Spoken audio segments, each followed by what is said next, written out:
دوستو آج ہم سومناتھ مندر اور سلطان محمود غزنوی کے بارے میں بات کریں گے۔ 415 ہجری 1024 عیسوی میں محمود کو اس کے چند قابل اعتبار لوگوں نے بتایا کہ ہندوستان والوں کا یہ عقیدہ ہے کہ موت کے بعد انسان کی روح بدن سے جدا ہو کر سومناتھ مندر کی خدمت میں حاضر ہوتی ہے، اور سومناتھ ہر روح کو اس کے اعمال و کردار کے مطابق نیا جسم عطا کرتا ہے۔ اور ہندوؤں کا یہ عقیدہ بھی ہے کہ دریا کا اتار چڑھاؤ اصل میں سومناتھ کی عبادت ہے جو اس صورت میں ظاہر ہوتی ہے۔ محمود کو یہ بھی بتایا گیا کہ ہندوؤں کے خیال میں وہ بت جنہیں محمود نے دوسرے علاقوں میں توڑا تھا ایسے بت تھے جن سے سومناتھ ناراض تھا، اسی لیے اس نے ان بتوں کی طرفداری نہیں کی، ورنہ اس میں اس قدر قوت تھی کہ وہ جسے چاہے ایک لمحے میں تباہ و برباد کر سکتا ہے۔ محمود کو یہ بھی بتایا گیا کہ برہمنوں کے اعتقاد کے مطابق سومناتھ بادشاہ ہے اور باقی تمام بت اس کے دربار اور ساتھی ہے۔ محمود نے جب یہ بے معنی افسانے سنے تو اس کے دل میں جہاد کا شوق پھر چٹکیاں لینے لگا، اور اس نے سومناتھ کو فتح کرنے اور وہاں کے بت پرستوں کو قتل کرنے کا ارادہ کیا۔ اس مقصد کے پیش نظر سلطان محمود نے اپنا خاص لشکر تیار کیا اور دیگر 30,000 سپاہیوں کو ساتھ لیا جو ترکستان وغیرہ سے جہاد کی غرض سے آئے ہوئے تھے، اور 20 شعبان 415 ہجری کو سومناتھ کی طرف چل دیا۔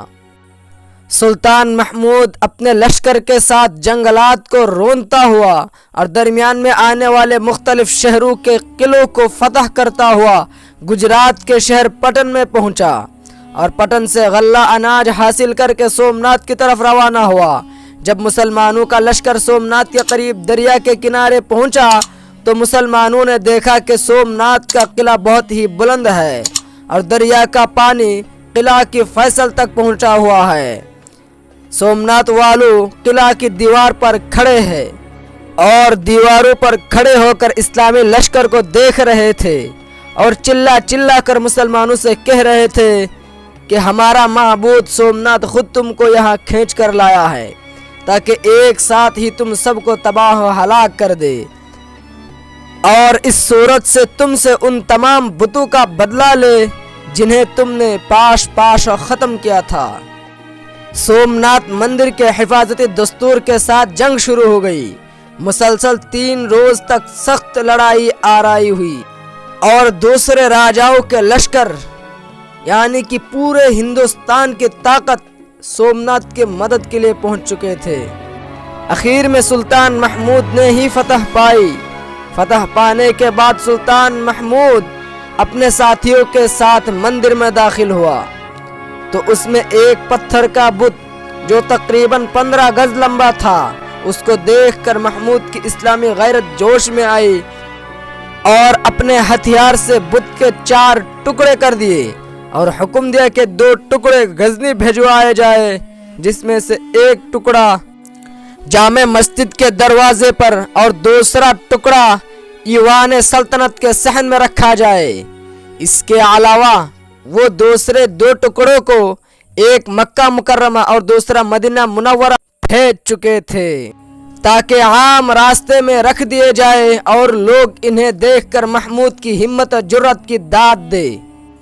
ہسٹری کی کتابوں میں یہ فیکٹ پوری طاقت کے ساتھ بیان کیا گیا ہے کہ جس وقت سلطان محمود نے سومناتھ کے بت کو توڑنے کا ارادہ کیا تو اس وقت برہمنوں کے ایک گروہ نے سلطنت کے امیروں کے واسطے سے سلطان سے درخواست کی کہ اس بت کو نہ توڑا جائے اور یوں ہی چھوڑ دیا جائے۔ ہندوؤں نے اس کے عوض اس کے بدلے میں دولت کی ایک بہت بڑی مقدار دینے کا وعدہ کیا۔ سلطنت کے امیروں نے ہندوؤں کی اس درخواست کو سلطان تک پہنچاتے وقت یہ خیال ظاہر کیا کہ اس درخواست کو قبول کرنے میں ہمارے مسلمان غریبوں کا فائدہ ہے۔ بت کو توڑ ڈالنے سے نہ تو بت پرستی کی رسم اس شہر سے مٹ سکتی ہے اور نہ ہمیں کوئی فائدہ ہوگا۔ اس کے جواب میں محمود نے ان سے کہا،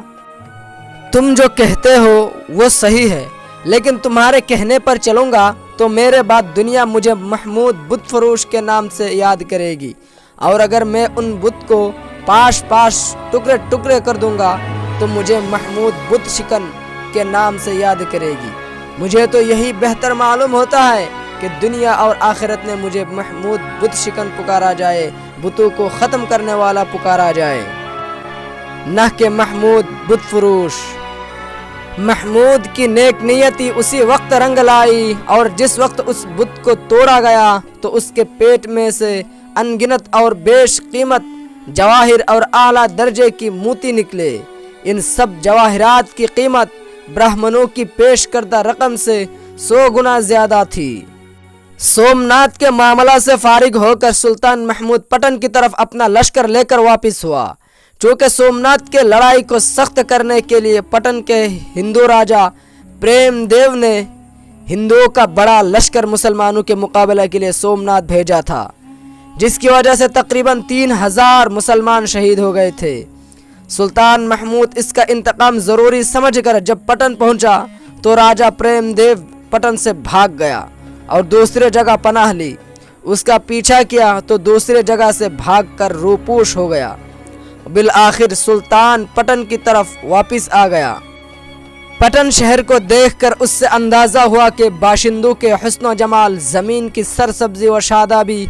آب روا کی کثرت اور دولت کی فراوانی کے لحاظ سے اگر دیکھا جائے تو یہ شہر ہندوستان کا بہترین علاقہ ہے۔ اس علاقے کی بہترین آب و ہوا اور دوسری خوبیوں کی وجہ سے سلطان محمود کے دل میں خیال آیا کہ چند سال تک یہی قیام کرے، مگر اپنے اصلی وطن اور دارالسلطنت غزنی کا خیال اور کچھ مصلحتوں کے پیش نظر پٹن کی حکومت دوسروں کے حوالہ کر کے اپنے لاؤ لشکر کے ساتھ غزنی پہنچ گیا۔ ویڈیو اگر اچھی لگی ہو تو لائک اور شیئر ضرور کیجیے گا، چینل میں نئے ہو تو سبسکرائب، اور اگر فیس بک پیج میں ہو تو فالو کا بٹن ضرور دبائیے گا۔